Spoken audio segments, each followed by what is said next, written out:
the good sense of rivalry and everything. Otherwise, I don't think you use any. Right. Again, try and keep it as straight as an angle as you can. Do you think Belvedere has more prosperity than the US?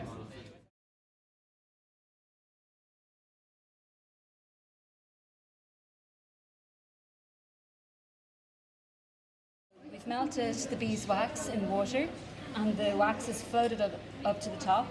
When we turn it around, we see all this pollen and all the impurities have gathered at the back of the beeswax. So we're getting a spoon and we're just scraping off the pollen from the bottom. And when we can scrape off no more, we actually have to boil this up again. Every time we boil it, we're purifying the wax a little bit more.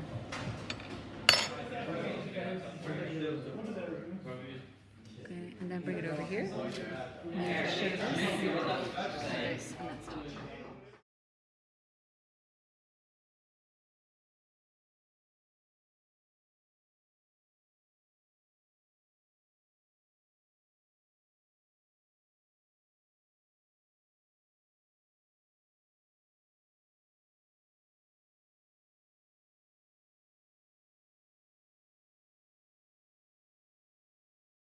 Whoa! Does anyone else find this really wobbly?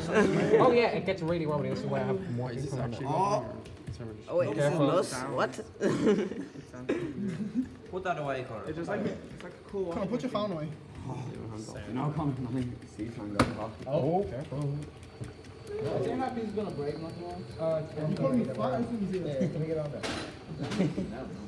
Boiler's getting. Oh, she's getting. Whoa! Careful! Whoa.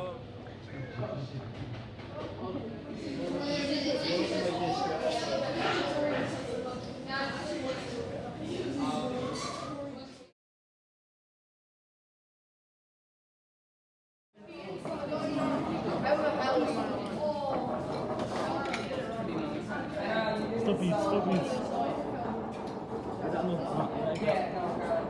That's not enough. Get ready. That's too little and it's dripping down. Careful, no, that's too fast. I know what's going on, but I'm excited. Any pallets? It's gonna be fast. And it's gonna go really, really fast, so you're gonna have to push it down, okay? Everyone get a hand up. Everyone! They're gonna explode. If it's in Oh, shit, you're doing great. We uncap honey is a new system now, so we'll find the center of it. We'll balance it on. So with your writing hand, you'll grab your knife, and then you'll place your opposite arm on the tray, just so you have a bit of balance, and you can have a good hold of the wax. Otherwise, it'll fall off, and you'll pierce it. So with the uncapping knife, you'll come in at an angle or on top, straight down, and you'll scrape off. But it's best to not come in at an angle to cut out most of the honey, because we don't want all the honey going here. It's fine, we'll get it back at the end anyway once it drains out. But when you do scrape your honey, it's nice and easy coming down, and you'll start to bleed the honey a little bit.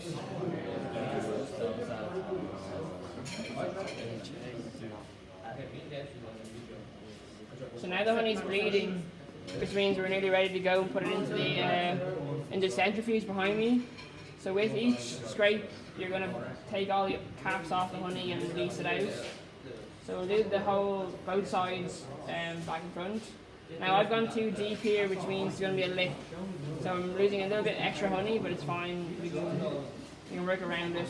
I suppose you try to go as slow as you can. Yeah. But just for the purposes of demonstration. If you have too much wax or honey on your knife, don't be afraid to wipe it on the edge of the container once it goes back in. So this part obviously is going to be difficult for me because I'm a right-hander, so don't switch hands to your left hand. Place the knife back into the box to drain, and then this is when the scraper comes into effect. The scraper is to clear any extra uncapped honeycomb wax that we haven't hit.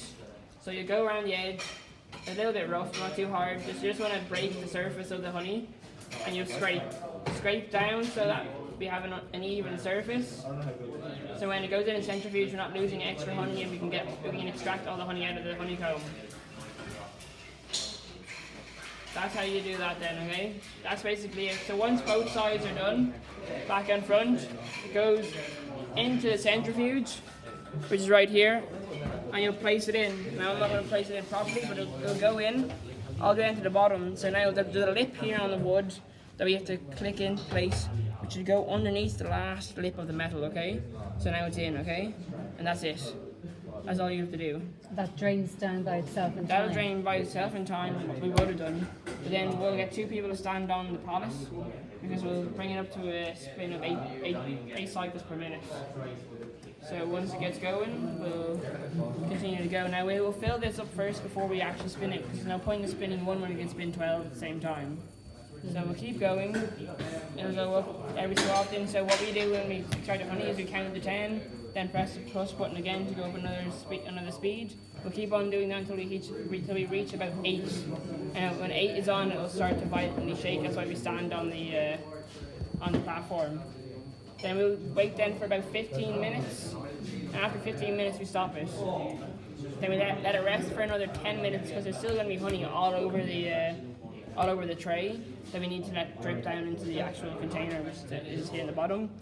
Once that's all done, we then come to the tap over here and we save the honey, because all the wax that we just scraped is still on the honeycomb and it's now mixed in with the honey. So once the honey comes out, obviously there'll be a lot more honey once you have 12 in there, but it'll keep on going down. So once that's done, it's not actually finished now because it hasn't been spun yet or uncapped properly, you'll get an empty tray. And an empty tray is obviously going to be uncapped, but if you feel the difference between that and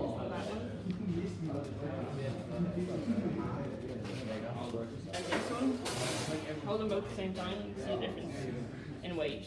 There's about a 2 or 3 kilo difference in weight between the 2 of them. And then even that tray that you have there in your left hand isn't uncapped, but you can also see where the bees haven't actually reached the end of it yet. So that means the bees actually got bored of that honey wax and they obviously didn't reproduce enough to make more honey. So they just gave up on that one and went on to the next tray. So when bees get bored, you pass it on. When bees get bored about their, or they find maybe an infection in their honeycomb, they'll change tray or they'll change pallet. So if you look over here, the white styrofoam pallet is the actual beginner pallet. So bees start there and they work their way up. The queen is introduced to the bottom there and it continues all the way up. So she'll reproduce into each one of those trays, maybe 300-400 bees at a time, depending on what they are. And then we get honey.